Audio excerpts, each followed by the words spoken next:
Good evening. I am live. I had to come back. You all have, I'm going to say demanded to um, have this discussion.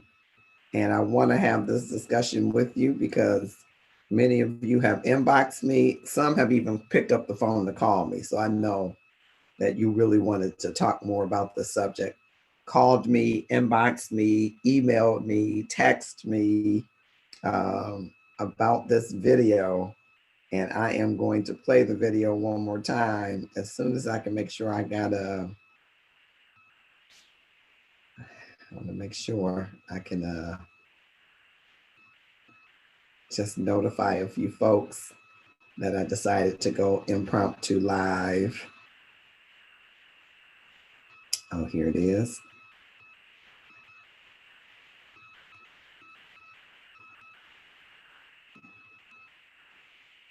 So let me go back and make sure I'm doing the right thing. Okay. It's yes. You can find a link. All right. Thank you for your patience. I am just wanting to include some of the folks who said that they wanted definitely be involved in this conversation. So I just want to make sure I'm putting the link for the live here so people who might want to come. It's Marcus Holmes from Love and Stuff, and I am here live with you. I am going to share my screen and play this video. And I wanted to get some live feedback because I know I got some, like I said, I got a number of inboxes and calls and everything.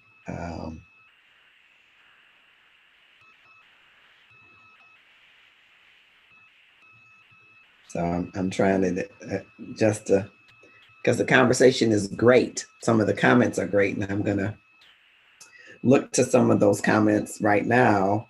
And hopefully some of you that were present and made comments will come back and be available to talk.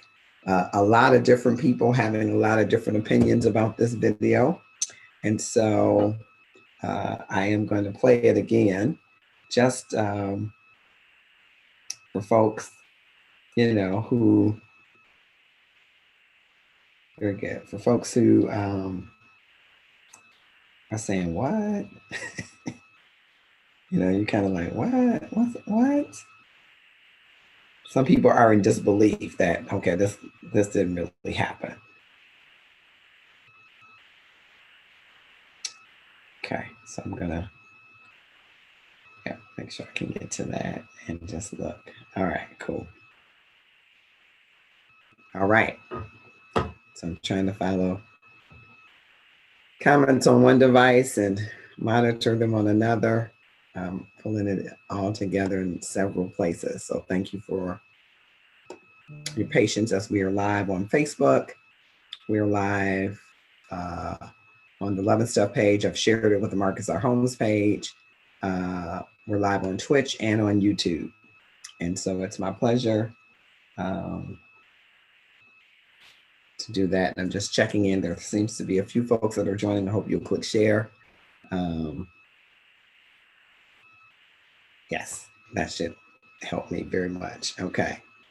And so I'm going to share my screen so that you can see this video. Share my screen so you can see this video. I'm going to do it this way. All right. You should see this video. Sharing my screen. All right. And here is the video. What's going on here? Like, why she in the front seat? And I get that that's your mom and everything, but like, you're going to the back, right? No, absolutely not. Why? What are you talking about? I'm your wife. Are you serious right now? We gotta keep having these type of conversations. Every time I make up with your mother, is always a problem. I'm in his life now, so why are you still here? I'm always gonna be okay, but go to the back. fucking feet. I'm your wife. I'm your fucking wife. This is my car. This is my car. Why do I not look? That's my mom. I haven't seen since before. He came from my car. No, but every time she's around, you pick up. Stop being a mama boy. I love you and I love her. I love both of y'all. Go to the back. Go to the back seat. Go to the back seat. No, I'm so tired of this shit. Go to the back. You can be his mother, cool, but go to the back. Okay, so I'm gonna stop the screen. I'll be back to come back to it so that we can play it again. Because there are some interesting parts to it. And I get that that's your mom and everything, but like, you going to the back, right? No, absolutely not. Why? What are you talking about? I'm your wife. Are you serious right now? We gotta keep having these type of conversations. Every time I make up with your mother, it's always a problem. I'm in his life now, so why are you still here? I'm always gonna be. Okay, but go to the back fucking seat. I'm your wife. I'm your fucking wife. This is my car. This is my car. Why do I not look? That's my mom. I haven't seen since before. He came from my car. No, but every time she's around, you pick up. Stop being a mama boy. I love you and I love her. I love both of y'all. Go to the back. Go to the back seat. Go to the back seat. No, I'm so tired of this shit. Go to the back. You can be his mother, cool, but go to the back.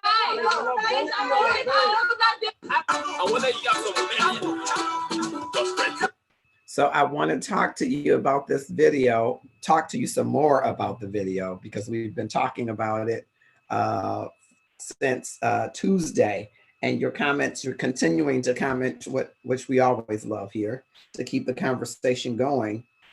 And I just wanted to dive into some of the comments, and hopefully Evelyn Graham will join us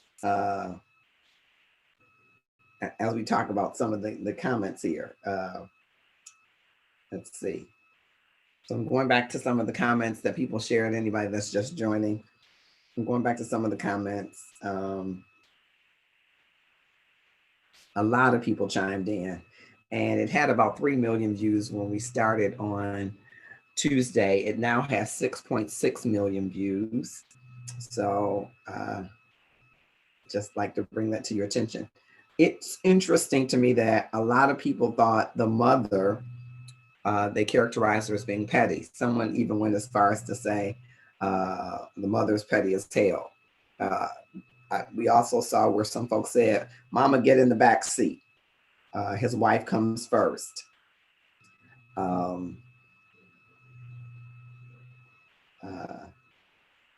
Out of respect, I would get in the back seat unless it was mutually agreed on by both parties, someone is saying.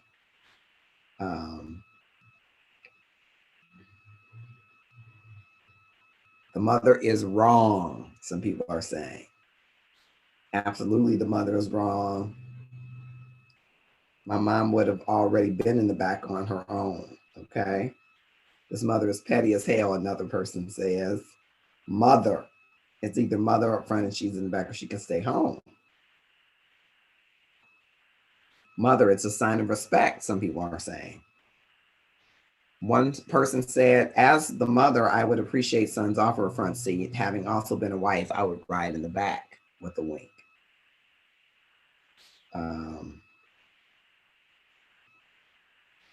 I think the mother's wrong for several reasons, some say. It's the wife's car. The mother emphatically says, no, there was no bend. The wife said, every time I meet up with your mother is a problem, which means this ain't the first time. All in all, the mother is wrong. We all know that mothers struggle to accept that there is a woman in their son's life that is of a higher priority than them. I thought that was great. Andre Green has joined us. My mom gets in the back at her insistence. Okay, wonderful.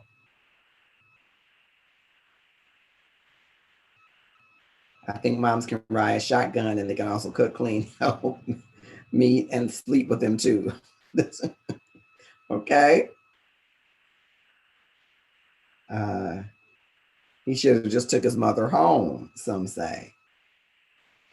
One says, if it was me, I would have knocked her ass out. My son always made whomever in front had to get him back. I'd be wanting to get in the back, but it's out of respect. Okay. One says, this mother's out of order. I would have gotten out of the front and into the back seat. Then if in-law stated, no, you sit up there front, that's fine. So a lot of people thought mother. One said that mother don't want to let go. For this reason shall a man leave home and cleave to your wife. His mother is a sugar, honey, ice, and tea starter. She's too old for that, period, with a T. Wife is always first, in caps. Get out the way, mama. Okay, Kim God is my hero Jones has joined you. You made comments, so I hope that you will jump on live with me. Let me know if you will. I will drop this link into the, I will drop the link to join me into the comments. I gotta get back to my, okay, escape. Okay, get back to my comments. Drop this in the comments. Show it. Okay, let's see if you can see it. It should be showing. Yes, okay, that's the link to get in. If you want to join me, I would love to have you join me on this. So a lot of people thought the mother, but then about half of the people thought, now this wife should not have reacted in the way that she reacted. And for me, that reaction is a sign that what one of the commenters said, that this is not something that's just started. Chantel, thank you for joining. Thanks so much. One said the mother should be in the front. It's not like she's with them all the time. She is the elder. If it wasn't for mom, she wouldn't have a husband. I think there is a much deeper problem. Respect goes both ways. I agree. Renee Rice says neither one has respect for each other. The mother had a stank attitude. I said your name. I wasn't going to say the name of the commenters. The mother should have got in the back before she arrived. She knew they were going to pick up the wife. I could see if the mom was elderly and needed assistance. Great point. The front is the wife's rightful spot. Now respect that. All right. Well, mother is out of line, but she should want his mother in the front seat. She's your elder, but looks like she should have gotten all this together before she married him. Don't expect him to change afterwards. Someone said, really? How about wifey show some respect and grow up? This is how these young folks roll, very loud and annoyingly disrespectfully, calling the mother a B. Mommy sits in the front seat. Oh my God, no brainer. Respect. Hubby should have had this understanding before they got married. Okay. His mother, on special occasions, if you respected her every time she was in your presence, should be considered a special occasion. I love my mother-in-law. This was not a problem for me. Okay, thank you for that. Mom in the front, someone says. The wife should have respect for his mom regardless, even if the mom in the wrong. All right. So I see some folks are joining. Jocelyn Smith is joining us. Andre Green said he's going to be divorced a year from now. Well, let's hope that they get it together. Let's hope the best for them. Let's hope the best for them, that they get it together. But I wanted to read some of those comments. And so now I want to hear from you. I've dropped the link in the comments and I'd like to hear from you. I just wanted to follow up because there was so many place sources of comments. I wanted to bring them all together and, you know, I may again have to bring this together one more time. Because people are inboxing me, people are calling me, people are texting me. I've even gotten some emails, and of course I'm getting something from all of the platforms, and I love all of that. I love it. But it's better if we can have the conversation all in one place. That way I can keep track with all of these wonderful, insightful perspectives and comments that you have. I wanted to bring them all together. And so we had a loving couple guest as our guest for Tuesday, who that didn't pan out. And so we came to this topic. This may be a 2-show topic 3 show now. I'm doing just the impromptu today because I wanted you to know your comments matter. And I didn't want to hold until Tuesday and talk to our producers to see whether we should do the part 2 on Tuesday. It will be great to have more of you join the part 2 on Tuesday, but I wanted you to know today that your comments matter. And because they're still coming in all of the forms and platforms, I just thought it was a good time when the fire was hot, because some of you have responded very passionately about your thoughts about this daughter-in-law and mother-in-law, which is the relationship I'd like you to focus on, but I don't want you to forget the connecting link as the husband, and he does have some responsibility in setting the framework and boundaries, which it sounds like he probably hasn't done a very good job of. I think I heard in the comments that he was saying, hey, I haven't seen her since the corona. So I think he's saying, you know, it's been a time since I've seen my mom, you know, let this go. But that's a conversation, which is a great point, I think. But it's a conversation I think he might would have done well to have before coming to pick up his wife. It's like the wife doesn't know the mother is going to be in the car. And so you probably shouldn't roll up with your mother if you know, number one, your wife does and your mother don't get along. And number two, if your wife is not expecting your mom to be in the car. So just, you know, words of advice. So I wanted to hear from some of you. As I'm hearing from you in the comments, click that link and join me live. You tried to join, okay? It says here you go. You're joining.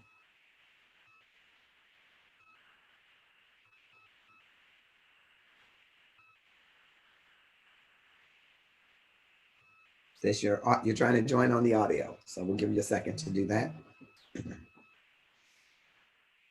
Okay. Kim Goddess, my hero Jones is joining us.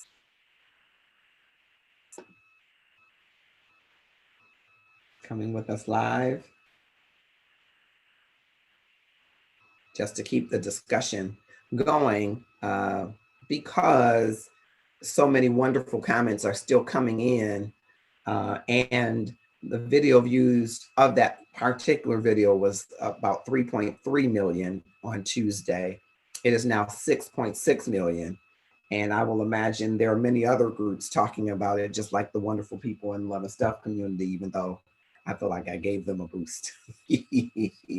But it is a topic that people want to talk about. You know, what, you know, what are the boundaries of mother-in-laws and daughter-in-laws? And that could be true for fathers and son-in-laws, right? If you rolled up, you know, you all are sharing a car and your wife rolls up to pick you up from work and her dad's in the front seat. Does her dad get out of the front seat and get in the back seat? Does it matter to you if he gets out, if you all don't have a good relationship? So does the relationship matter? If you have a good relationship, are you more apt to do that? And that was one of the points that I highlighted in Tuesday's show, that I think in order to up your love game, you and I have to work on being able to have a level of civility for the people that we don't like, who are connected to the people that we love. There should still be a level of grace, and in some cases, mercy for someone that you don't like. There should be a basic value for every human, that we mete out a certain amount of grace, mete out a certain amount of mercy, just because we're human, without regard to a person's station, without regard to their standing with us, but just because it's the civil thing to do. It's civility. And if we operate in that vein with people that we don't like, we might see them differently. And we might learn some important things about ourselves that we can utilize to shift that paradigm. There might be valid reasons why a mother-in-law doesn't care for a daughter-in-law or vice versa. A son-in-law doesn't care for his father-in-law or vice versa. There might. Just as sure as there are two people, there's an opportunity for there to at least be two different preferences, idiosyncrasies, positions, perspectives. But that in and of itself should not keep you from being civil to someone, to giving a monicum of grace and mercy to that person. So here is Kim Goddess Michael Jones. Hello there. Hi, Marcus. How are you? I'm great, and great to see you. So you shared a brief comment on the video when I first put it up. And since that time, Kim, the views of that video has doubled. It was 3.3 million, now it's 6.6 million. So I think everybody's talking about it. Of course, I like to say Love and Stuff has boosted their video, but everybody's talking about it. And so I wanted to ask you, would that be a problem if you, I'm just going to put it in the situation because she doesn't say if she's at work, but your husband is coming to pick you up and his mother is in the front seat. Do you demand that she gets out if you all don't get along? If you don't have a good, do you demand that she gets out? No. Well, okay. So in my comment, I put mother first always. Mm-hmm. Okay. Is mother first. Mm-hmm. And even though some of us may not have what we think is the ideal mother, mm-hmm. I think still mother garners that title alone, garners a certain amount of respect. Mm-hmm. First of all, within the confrontation, there were no adults. The mother wasn't an adult, and the wife wasn't an adult. So mm-hmm. it was basically two kids throwing a temper tantrum. Mm-hmm. And so if I'm the wife and my husband comes and picks me up from work, I get in the back seat and we go and drop his mother off, and then we go home and we live our lives as husband and wife. Now, mm-hmm. the mother didn't, I'm assuming the mother didn't live with them. So mm-hmm. it's only a short span of time that you have to give her just due as being the mother, the matriarch, and elder. Mm-hmm. And then you go home with your husband and you take your place as the wife. Mm-hmm. But I would never have insisted. And then if I'm recalling correctly, she even called the mother some nasty names.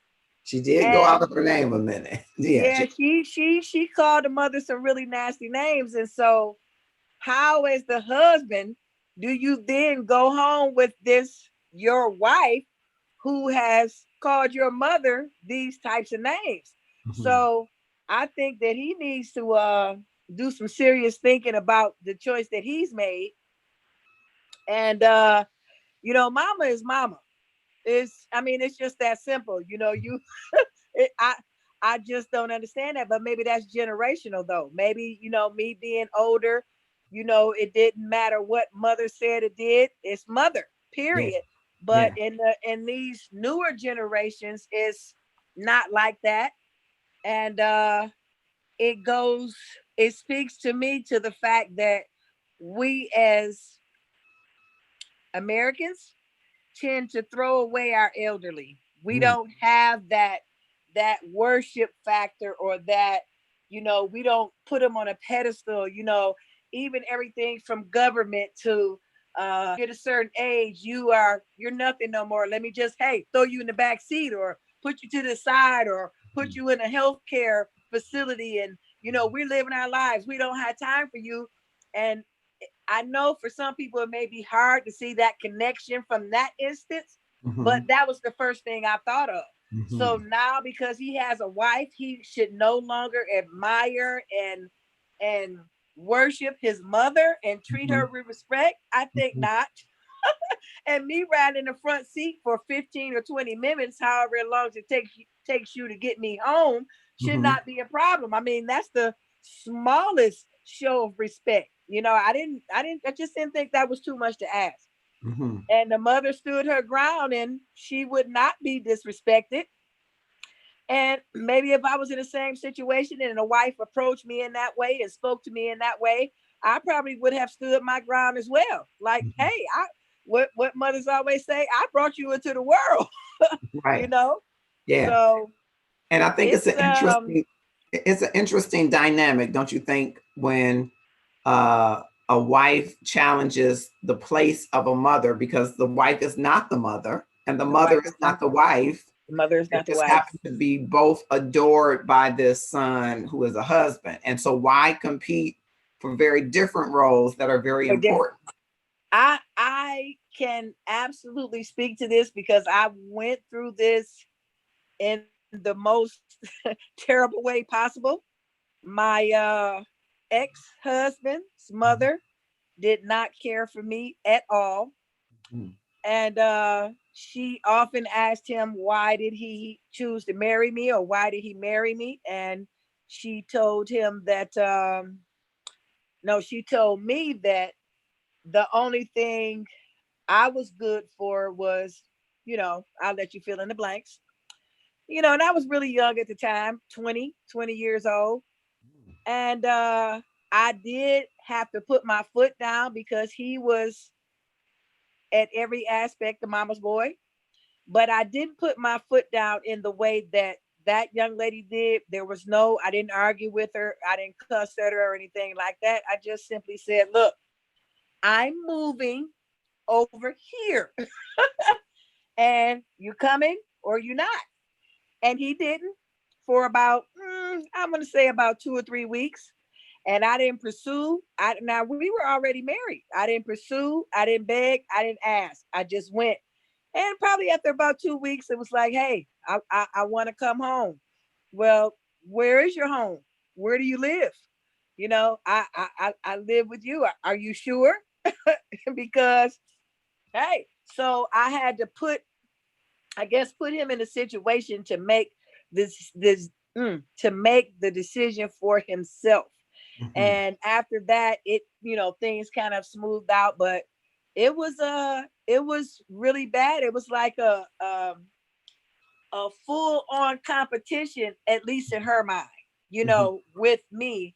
Mm-hmm. And it was difficult, but I'm not gonna argue about it. I'm not going back and forth with her. My conversations were held with him about what was wrong about it and what should be done, and et cetera, et cetera. Not with her, never with her, never disrespected her, never said any bad thing to her or anything like that. But when things would happen that I have a problem with, I talk to him about it. And that's what the wife should have done. Yeah. She should have waited till they got home and say, hey, I didn't really appreciate being put in the back seat. This is my car. You're now my husband. And, we need to figure out a way to, I felt disrespected. And then he maybe could have explained, what, I didn't mean any disrespect, but that's my mother. And, time is short. You never know how long you're going to have your mother and, that kind of thing. But like I said, there were no adults there, zero. Yeah. I'm going to play it one more time for people that are just joining. If I can get back to it, let's see, just so that they can see. We've been talking about it over a couple of days, and the video has just been growing and growing and growing in reach. So here it is one more time. Back.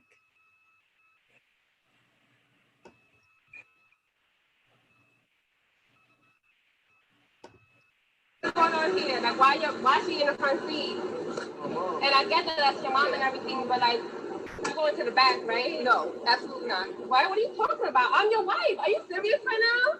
We gotta keep having these type of conversations. Every time I make up with your mother, it's always a problem. I'm in his life now, so why are you still here? Okay, but go to the back of your seat. I'm your wife. I'm your fucking wife, and this is my car. And this is my car. That's my mom. I had to see this as a grown-up. He can't feel her. No, but every time she's around, you switch up. Stop being a mama's boy. I love you and I love y'all. I love both of y'all. Go to the back. Go to the back seat. Go to the back seat. No, I'm so tired of this shit. Go to the back. You can be his mother, cool, but go to the back.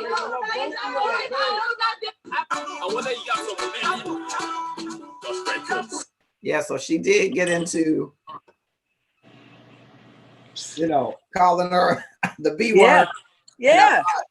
But I think at the beginning, and let's see, Sheila Boyd has joined us, Denise Harris has joined us, Beatrice Lynette Woodward Hill. Hey, come click on that link, Beatrice. I'd love for you to come in. So yeah, mom was kind of egging it on because she started out by saying, no, I'm not. I thought, no, mom, if you haven't seen her, because it sounds like he's picked her up and he hasn't seen her since the Rona, I think he said. So maybe because of the pandemic, they haven't seen each other. Right, right. Clearly, the wife was not expecting her to be in the car when she got there. Right. And clearly the mother picked that up right away. Seems like she was saying, oh, honey, if you really want to sit in the front seat, and let the son say, no, mom, I got this. But instead, she's like, no, I'm not. Well, she asked and she said, I know you about to get in the back, right? I know you're about to get in the back. And the mother's like, no, I'm not about to get in the back. And I can't, I mean, if I'm to be honest, I probably wouldn't have either. Not, okay. Well, let's say I may have done it of my own volition and got out and got in the back seat. But once she told her, I know you about to get in the back, then that's when the mother pride comes in. Like, I'm the mother. You don't tell me what to do. So that's how that kind of the two egos, I'm the wife, I'm the mother. And so I think it was kind of the way she approached her. But I personally don't see what the big deal is about riding in the back seat. I didn't understand what the argument was about. I didn't get it. So among the 84 comments that I got on the post, and then I got phone calls and I got emails and text messages, a lot of people said it is the symbol of the rightful place of the wife. I thought that was interesting. So Beatrice has joined us. Thank you so much, Beatrice. And that gum looks so good. I want some. I'm sorry, Marcus. No, that's okay. That makes live good. That's makes gum. It might help us to get a sponsor who is juicy. Keep chewing. Keep chewing. That's so funny. So what would you say if you are the mother sitting in the seat, Beatrice, and the wife comes up and you're in the seat and the wife says, you're going to get in the back, right? How do you respond? So having had a mother-in-law and actually having been in a situation similar, my mother-in-law would willingly just acquiesce, because having been the daughter-in-law herself at some point, I'm sure she understood that. And so she would acquiesce and say, oh, no, let me get in the back. But my response is always, no, mom, stay right where you are. That's exactly right. Because guess what? When she gets out that car, I'm still his wife. Right. I'm still his wife, right? And it doesn't matter. And at some point, we dropping her off. Right. That's what I'm saying? Right. So the wife has to be secure. If a seat in a car can throw you off that way, there's bigger problems in your marriage than just who sits where, boo. It's something else going on, and that needs to be addressed. Yep. And so it's been a mix. You represent one side, the other side are like, get the heck out the seat, mama, and I thought that's interesting because Kim raised something that for our age group, because we're all in the same age group, when you think of your elders, you think of reverence, you think of giving them, deferring to them, and that doesn't always kick in for people. And I think of that, I've had some contentious elders that I didn't agree with, but I was reared, okay, you don't agree with them, but I'm still your elder. So it's a part of the civility that we were reared with, that you're civil to even the people that you don't agree with, especially if they're your elder. If they're your elder. And I would snatch her out the car, and I thought, oh my God. Oh my God. Don't snatch her out. But that's how they felt, because they felt it's a sign of disrespect. And I think it is really speaking more broadly about how we interact with each other, because we think everything is a sign of disrespect instead of when it's not. Instead of going to a position of civility. We give grace to no one. We give mercy to no one. We kill first and ask questions later, be it kill the reputation or kill the individual literally. We go there first as the go-to versus giving grace or mercy to someone. It's like, get out of my place. And it's like, what you said, Beatrice, what is your place if it's a seat? If it's relegated to a seat, we've got real big trouble here. Yeah. And you know what I've learned, and I've had to learn. It wasn't easy, but at some point, and this can be used in other areas of life, you respect the position, even though you may not agree with the person. So you respect her as his mother, regardless as to what dealings you all have had, because what's going to happen is, he's going to. Hopefully, if he's worth anything, he's going to end up respecting you more because you respected his mother. Hopefully. I mean, in a utopic society, I'm sure that would happen. But generally speaking, you know, just assume, you know, and he may even be a mama's boy, but that cuts down on the stress in your marriage. Even if you gotta bite your tongue a few times, because guess what? She ain't riding everywhere y'all go. You do get to sit in the front seat sometimes. Right. So with that being said, let's just follow peace as best we can. You know what I mean? Do whatever you can do so that you all can go home and not have air all in your jaws all night. Yeah. Right. Just that 10 minutes has pretty much ruined definitely the rest of the evening. Absolutely. And maybe 2 or 3 more days when all you had to do was get in the back seat and take her home. But something that actually came to my mind is the dynamic also between African American women. And when I think about that, I go all the way back to the Willie Lynch letter, old against young, you know, the young woman against the older woman. And, you know, that battle between the two. And we always have to be mindful that is present. You know, it's their fault, but it's not their fault, because this is what's been shown, what's been taught, what's been bred and reared into us, that one has to be better than, but we can't both be queens. What's wrong with both of them being a queen? What's wrong with it? Nothing. But, you know, and because to me, they're not vying for the same position. That's right. You know, if she is a queen, then you're a princess and he's a prince. I mean, just if you're going to be technical. So you're not vying for the same spot, which is what fascinates me about this. It's not like it's another woman. I mean, she's a woman by gender, but it's not like another woman he's going to get with unless you regard this affection, adoration, or whatever he has as something other. You're pining after it because you don't see it in your relationship. But you these two aren't in competition. I'm thinking that's the first thing I thought when I saw the video. Like, now wait, is this the mama? Because why are you in competition with the mama? This must be a different, you know, pageant if you're in competition with the mama. If I'm that wife, I love that mother simply because of the fact that she birthed the man that I love and married. Exactly.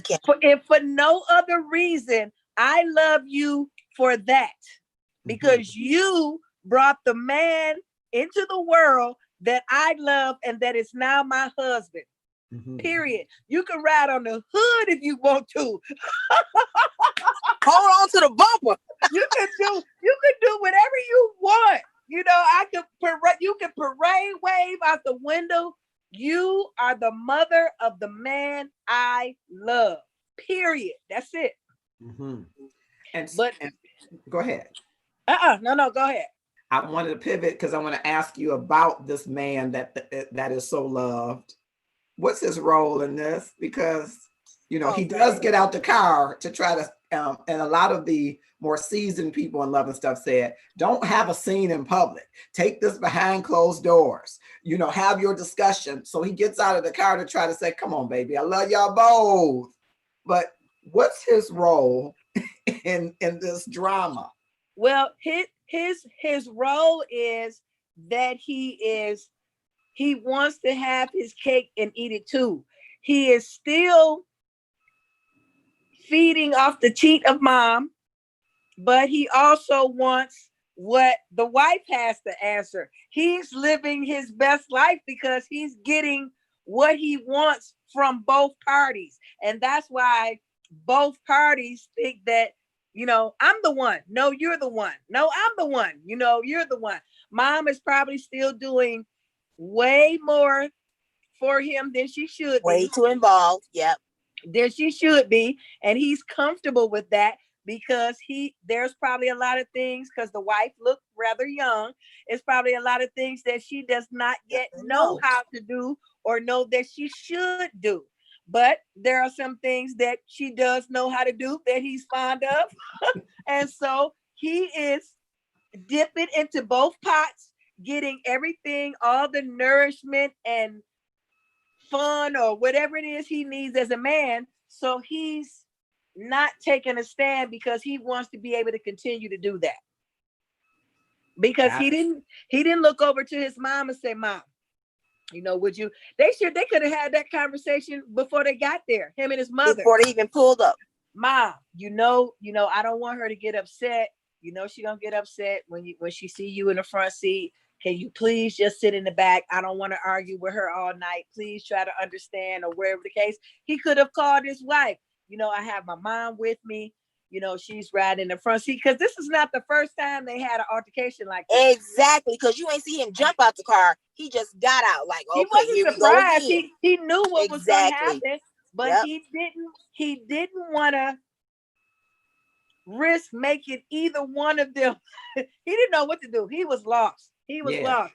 And that's why I said it was no adult, because I would go so far to say he's not yet fully a man yet, because he handled that all wrong. Yeah. And I think you heard the daughter-in-law or his wife say, every time we meet up is something. So this wasn't the first time, that, you know, and they don't clearly get along. So I'm, you know, in my mind, I'm thinking now, come on, brother, you got to call one of them. You got to, you know, set the boundaries before you get to this accident, because it's going to be an accident if you go through the light. So you need to stop. And so hopefully, you know, he will say, you know, let's sit down and talk about this. Do you think that, you know, he will do that? Do you think at some point he'll do that? Now that 6.6 million people have watched it, he might be thinking about it. But no, because I really don't think they're going to be married that long with that behavior continuing. Yeah, that's what Andre said in the comments. He also said in the comments, I'm not picking up my mom and my wife at the same time, just trying to stay away from the bull. So that's well, he shouldn't have handling it. He shouldn't have brought his mother to pick up his wife if he already knows that there's a negative vibe or dynamic there, or if every time they get together it's an argument. He's asking for an argument. So at that point, I guess he couldn't stand up to his mother and say, hey, I'm going to take you home because I need to go pick up my wife. Mm-hmm. Good point. It's just that simple. Yeah. So yeah, he if it's ever to work, he has to be the one to put his foot down. He's the man. He has to be the one to put his foot down in both areas. But in terms of the marriage lasting, I can't. If I'm him and I'm a man and I hear my wife call my mother what she did over a seat in the car, I'm going to have to, you know, do some serious thinking about, you know, hey, is this the right person for me? I mean, that argument was not serious enough to deserve that kind of response. It just wasn't. And it wasn't just about that seat. That's the whole point. Yeah. Much larger issue there, and seat is the thing that just, okay, we're gonna use this as the straw that broke the camel's back today.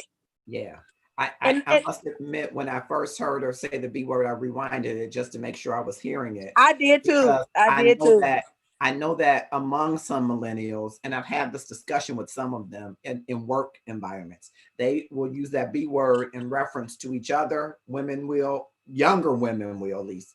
It has been my experience, but that's never something that you would use for an older woman. You would never hear older women referring to each other as the, and so my age and older. Yeah, that's a fighting word. That's a fighting word. Yeah, but the millennial women kind of refer to each other using that word. They do. So I've had an occasion to talk to some millennial women in the workplace and say, I know you think that that's cute or it might be in vogue, but you got other older women around you hearing it and they're like, what? That's a fighting word. of endearment to them. You know what I mean? It's a term of like you my endearment. girl, so you gonna be this and be that and be that. Right. Like your brother use the N-word with one another. Right. Throwing all caution to the wind. So we do have to be mindful of that. But that's your age group. Because I'm gonna tell you something. Say it to somebody in my age group. Come and let me holler at you for a second. And it might not be nothing pretty. Yeah. It's not gonna be nothing pretty. It's like what?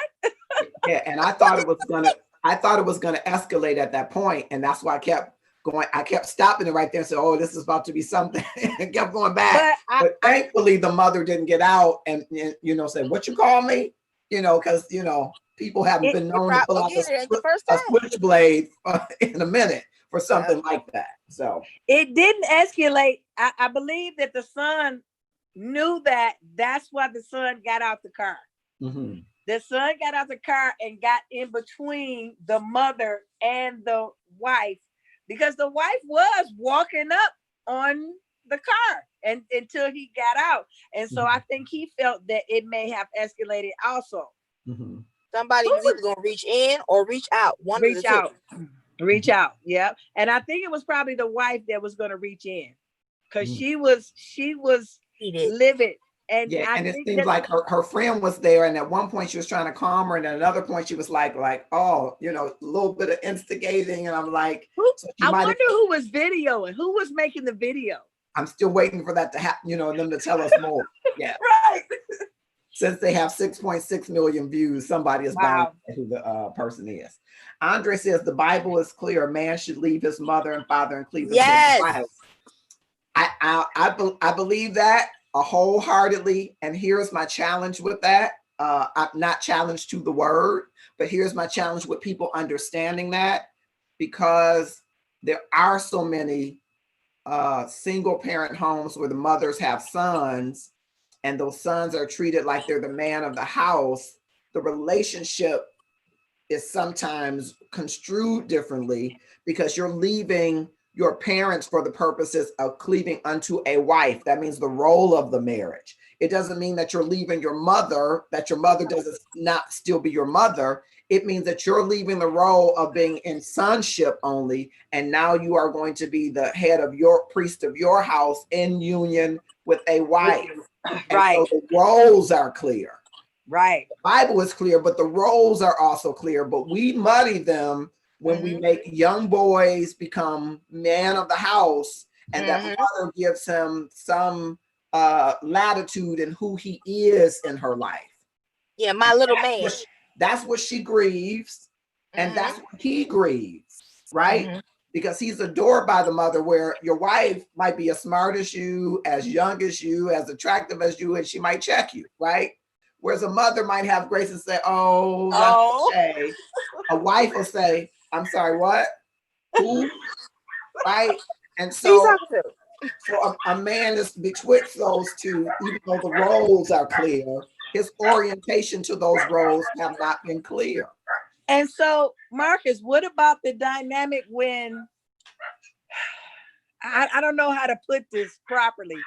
What about the dynamic when the mother who has the single mother or widowed mother who has been unsuccessful in finding her own companion and in many ways has made the son her companion? Not physically, but in every other way. Yep, absolutely. Yeah, my little man. That's what I'm saying. My little man. Yep, he becomes the man of the house, right? He gets to make decisions as the man would, right? And you find that sometimes when sons don't like who their mother is dating, it's because he's been the man of the house, right? So now these roles about leaving your parents and cleaving to your wife is skewed for a man who's been a man of this house and who kind of still wants to be the man of the house and becomes the man of this other house. So it's tough for that orientation for Christians, let alone for people that don't know the word, right? Right. They don't have an orientation of that. It's just, I'm going from this role to this role. And most people take what they had with them where they're going. Yeah.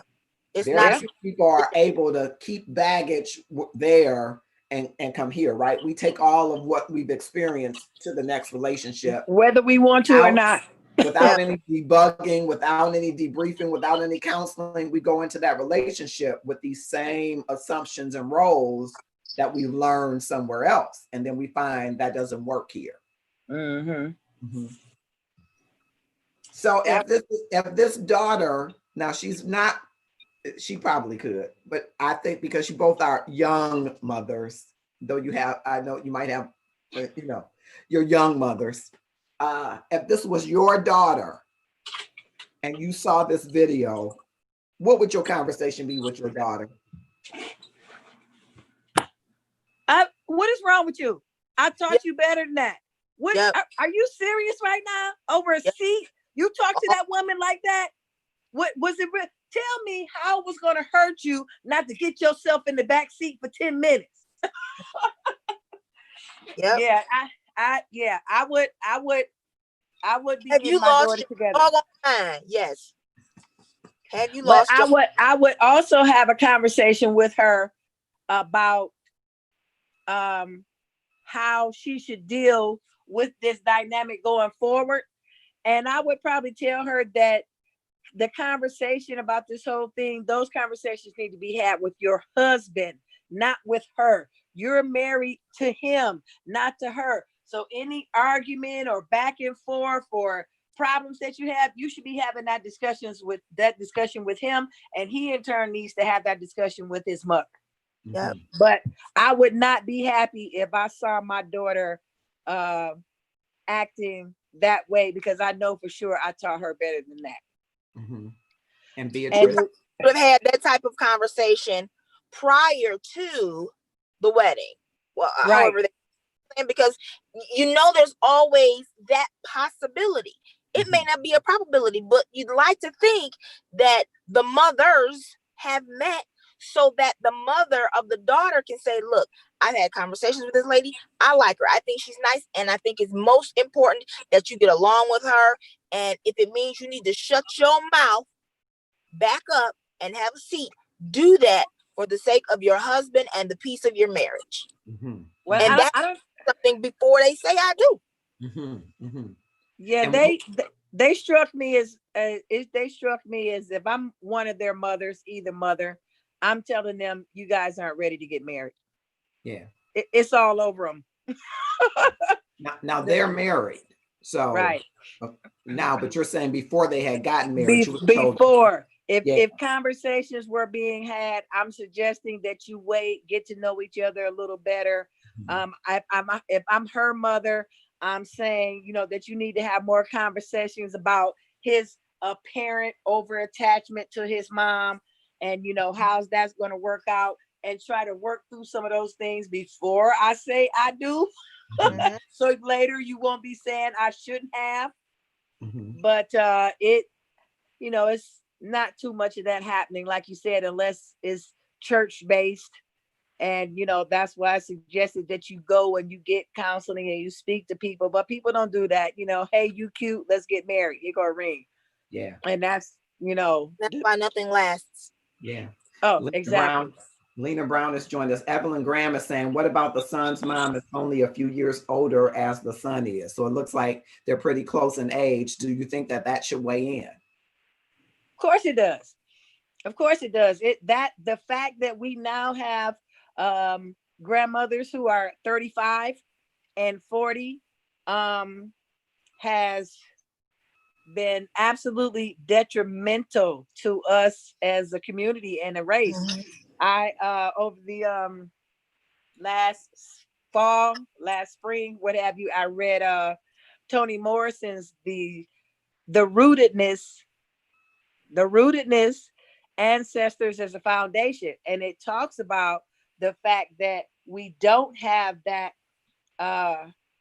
foundation. Our elders, you know, grandma is 70, 80 and full of wisdom and full of, and you know, you teach it and you pass it down.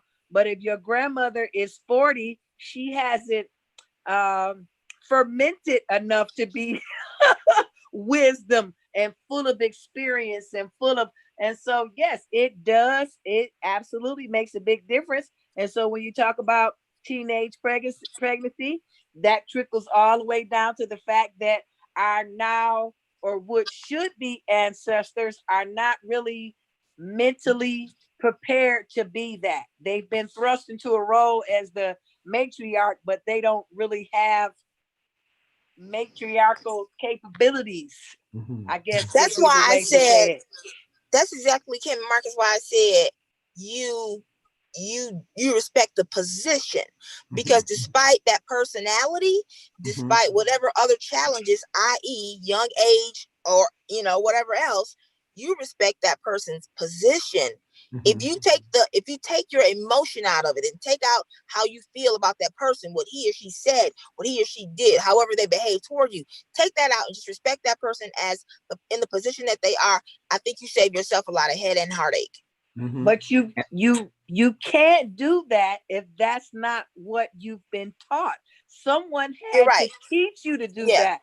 You had to see that happening coming up as a child and as a teen. You had to have experienced it or lived it. And if you haven't, if your grandmother is 35, you haven't seen that. If your grandmother is 40, you haven't seen that, or your aunties or your uncles or whomever. You like, this is what? I'm not gonna let nobody disrespect me, which is probably the single worst comment or worst mindset that we have today that is just killing us. The shooting in the Coney Island last week was because the young man felt disrespected. Yeah, he felt disrespected. You're right. We haven't taught. I think it all boils back down to that civility, whether it is hierarchical or it is communal.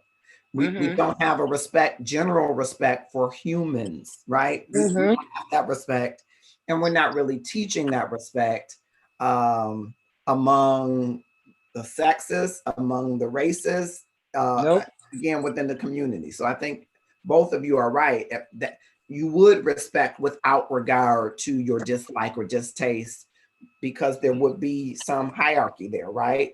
And you would, if you were taught it, you would have that same respect for human life, even if you don't respect what the individual has done or is doing. And so that brings me back to an earlier point that I was going to slide in there, because I'm still fascinated about this B word. What would you all tell your daughter if you watched this video and you heard her call an elder a B? Well, first of all, she's hopefully an adult, so I'm going to try to deal with her as an adult. But my first thing would be, have you ever heard me use that word with anyone that age? What example have you had that makes you think that that's okay? First of all, because if you can't give me a good enough answer, I got a problem with you, and now you got to deal with me and her. How about that? What you want? So I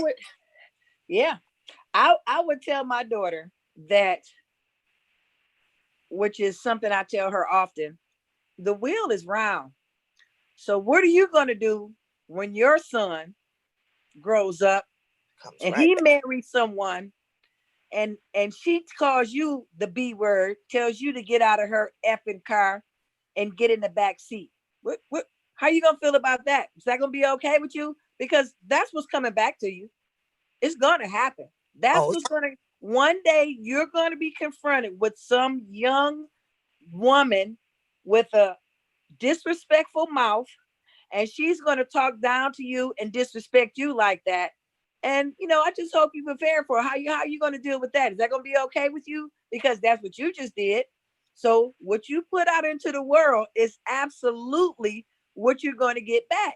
You can't just, come on, the wheel is round. And I tell her that all the time. You need to start thinking about what I call it the rubber band effect. I said, you can't treat people like that and think it's not going to come back to you. And so I would try to provoke some thought so she can kind of come to a conclusion to herself. And I would tell her, you owe that woman an apology, whether she accepts it gracefully or accepts it at all. You need to make an attempt to apologize to that woman for disrespecting her like that. And I think interwoven in all of this conversation, it's much more than the seat. right? Yeah, It's of much, Absolutely. course. it's much Of course. more than That's the smallest part of this whole thing is the seat. Well, it's the seat. It's the seat, and it's also inferiority complexes of the two women as well.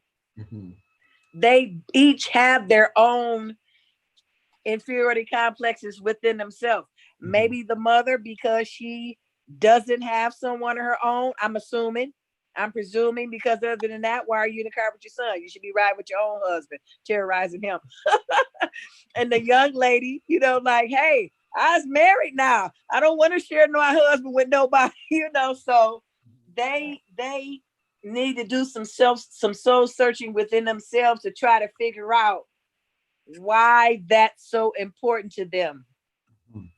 If it was really that bad and I'm the wife, I say, hey, I'm gonna wait here, or I'm gonna go over here, I'm gonna ride home with my friend, and you go ahead and hang out with your mom. If it's that bad, I'm not about to argue about it. Or the mother could have just gotten in the back seat just to keep from arguing, but I don't think that would have changed anything. I think the argument would have continued in the car all the way to where they was going. Andre says the bottom line is the son. He needs to handle this. Do you agree with Andre? Is it the bottom line that the son needs to handle this? It definitely needs to be handled. And it needs to be handled by the son because he's in the middle. He's the person who has a relationship with both individuals. And so he needs to address both of them to hopefully bring a peaceful solution to this. And he has to have that hard conversation with his mother and with his wife. And it's one of those, I love you, but you were wrong here, ... I love you, but you were wrong here, ...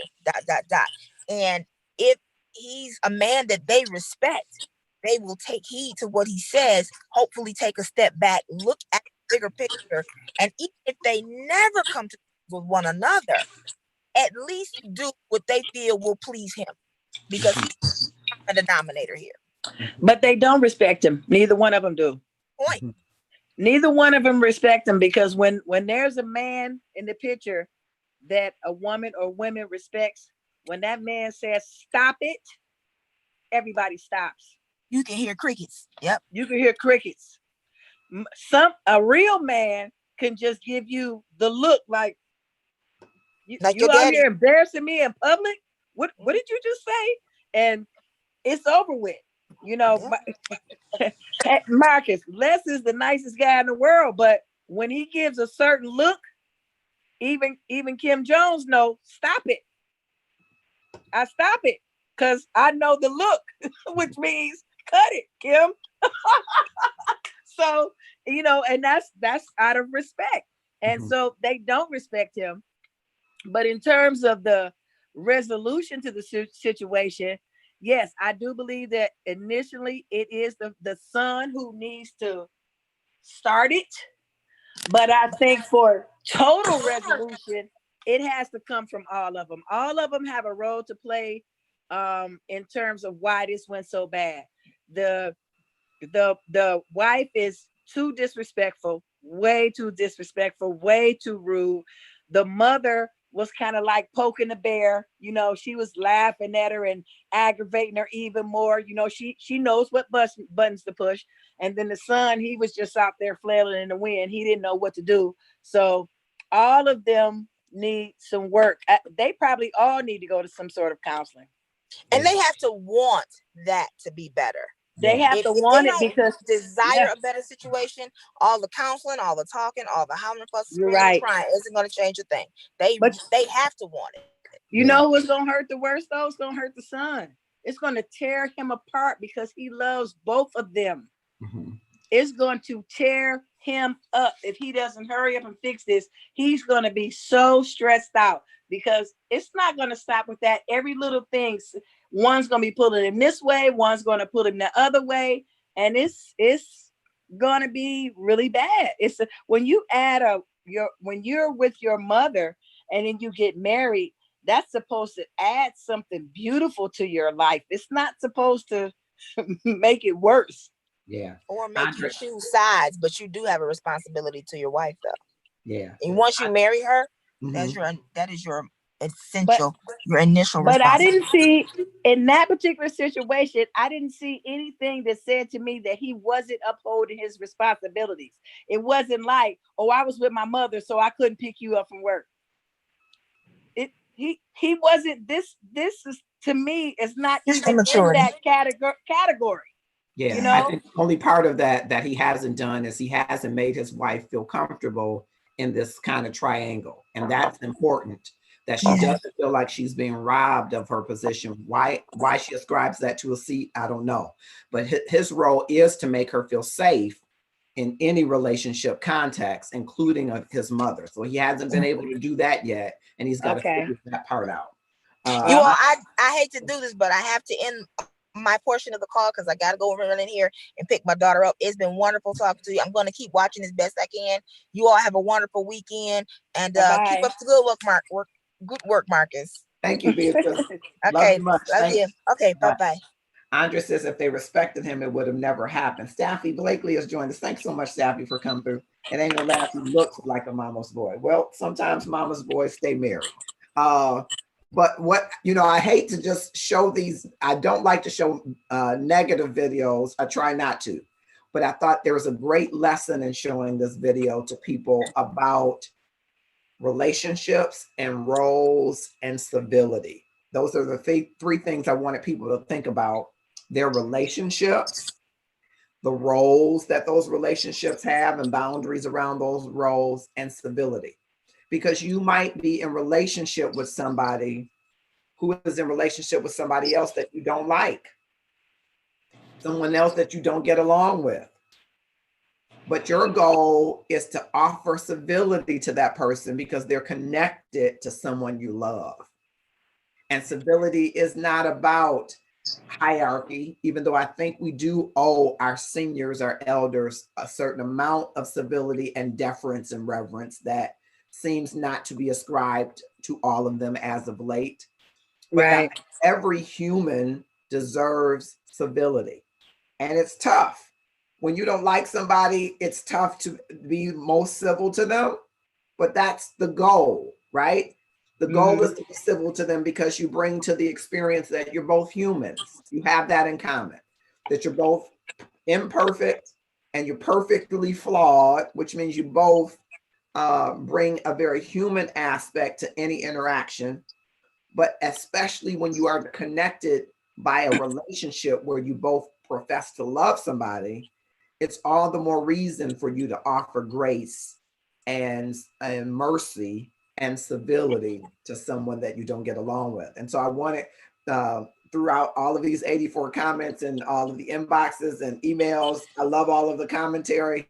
I'm hoping those three things resonate with people, to look at your relationships, look at the boundary of the roles of those relationships, look at the amount of civility that you are supplying to all relationships, because that's a way to up your love game as well. You can improve your relationships.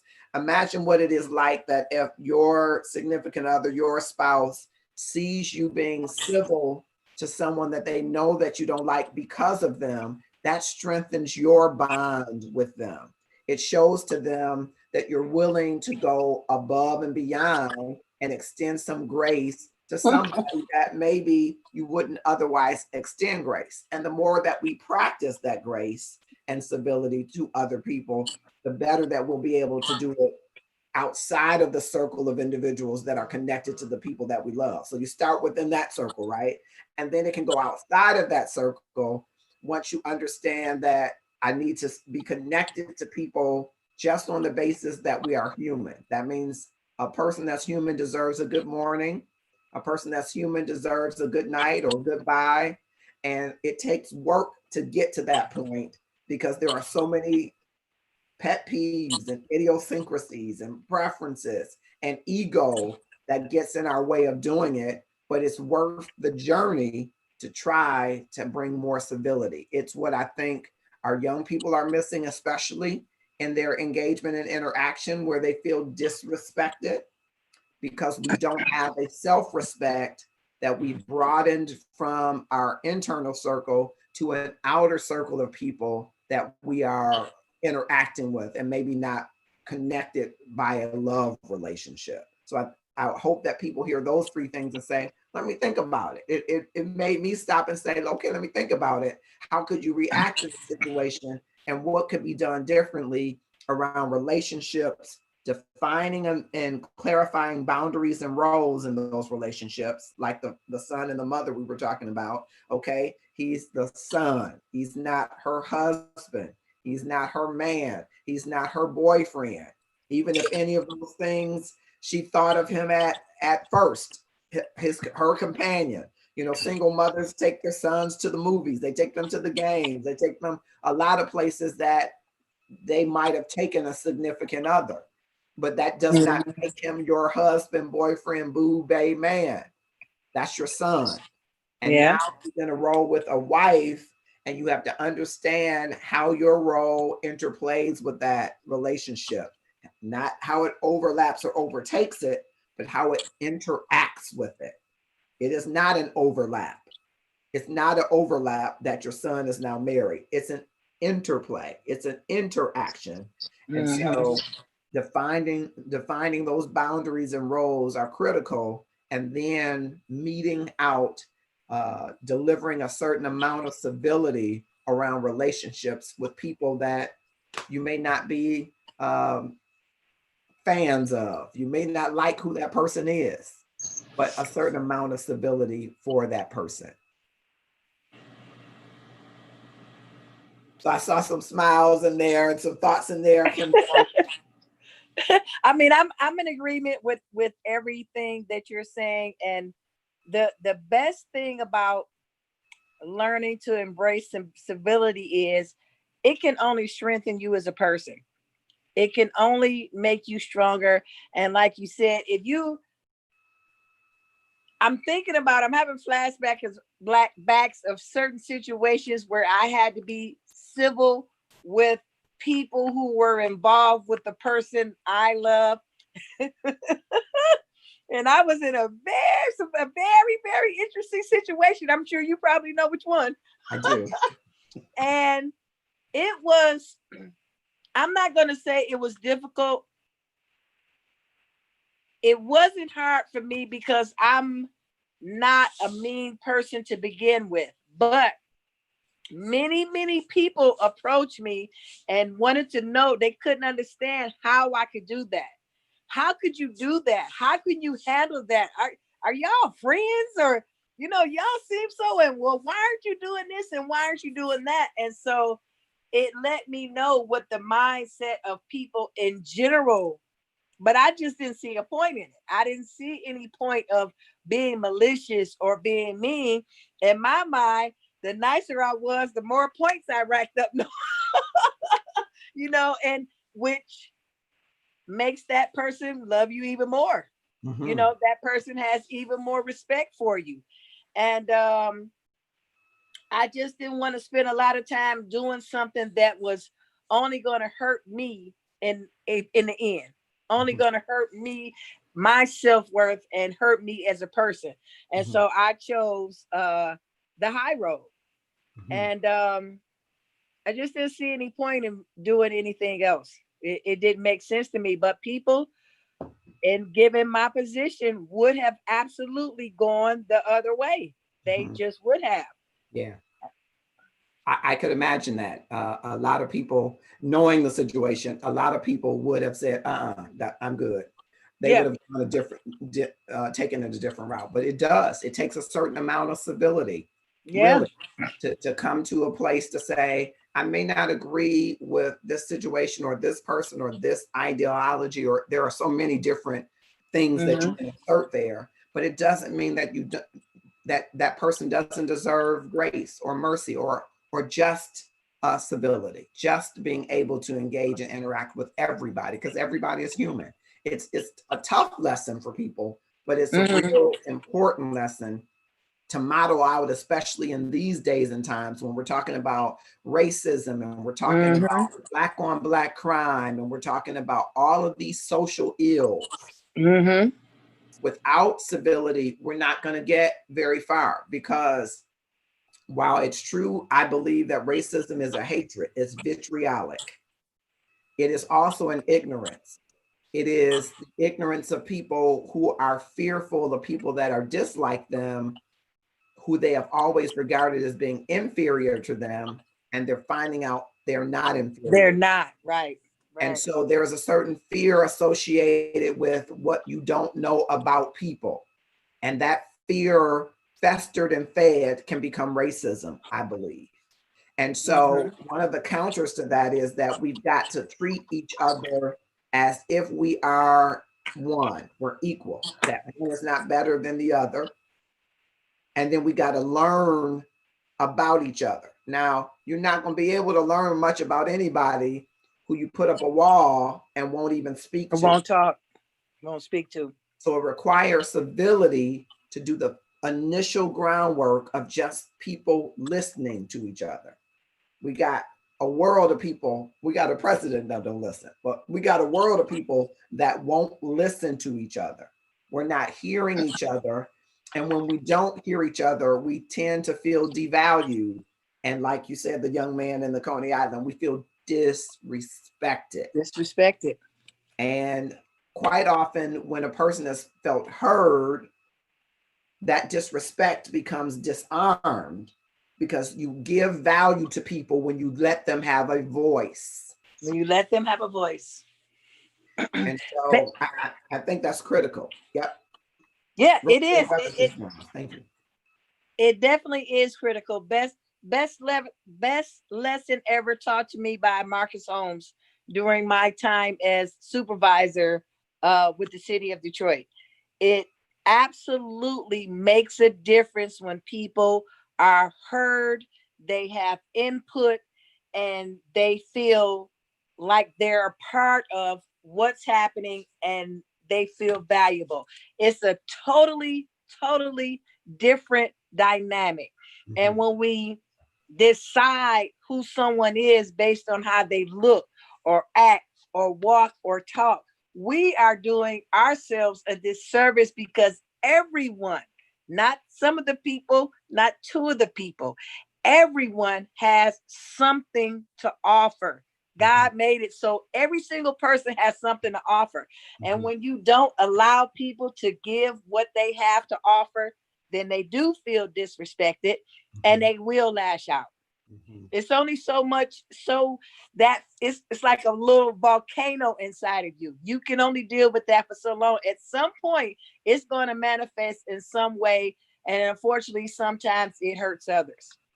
So we do have to get to the point where we can be open enough to hear what someone else has to offer. We have to be able to do that. And we are cheating ourselves if we don't. Yes. I'm so glad you came on, Kim. God is my hero, Jones. I missed you. I'm so glad. And I think we're going to continue. If people keep commenting on it, we're going to probably continue it. But I got another video that I'm going to show, and then I'm going to use it for Tuesday. It's a video of a pregnant woman, or it's a supposed pregnant woman, who crashes the wedding ceremony of the father of her baby.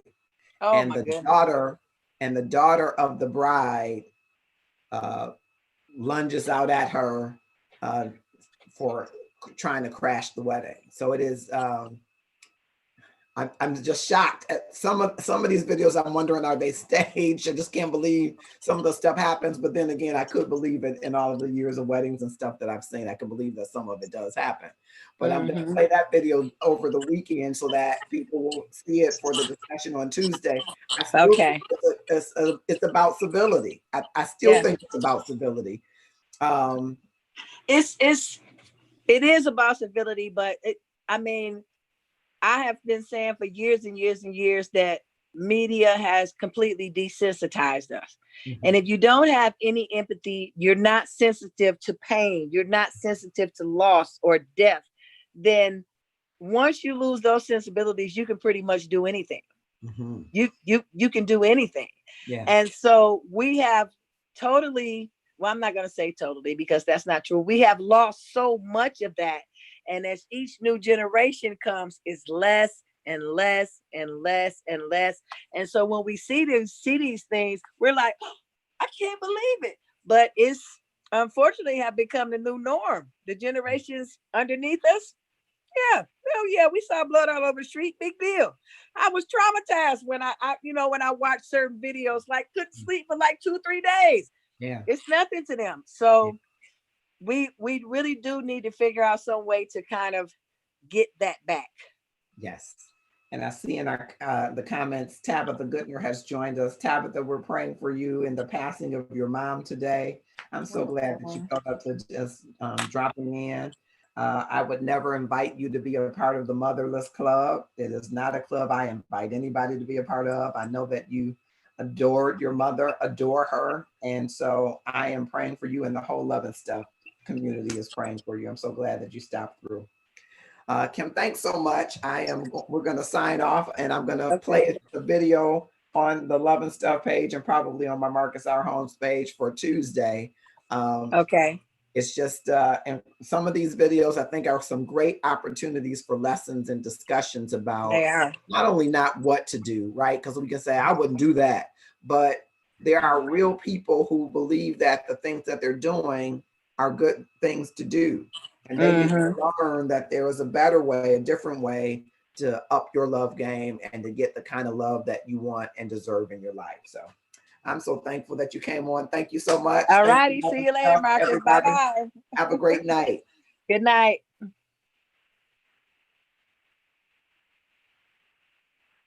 Thank you all. We will see you on the Gratefulness Journey, or we will see you at Love and Stuff Tuesday night at 8:30 p.m. as we continue our discussions, I believe, on this topic around civility, as we watch a couple of videos that you might say have some shock value, but I'm shocked that we aren't having a discussion in these videos about how to up our love game. I'm Marcus Holmes. Have a great night.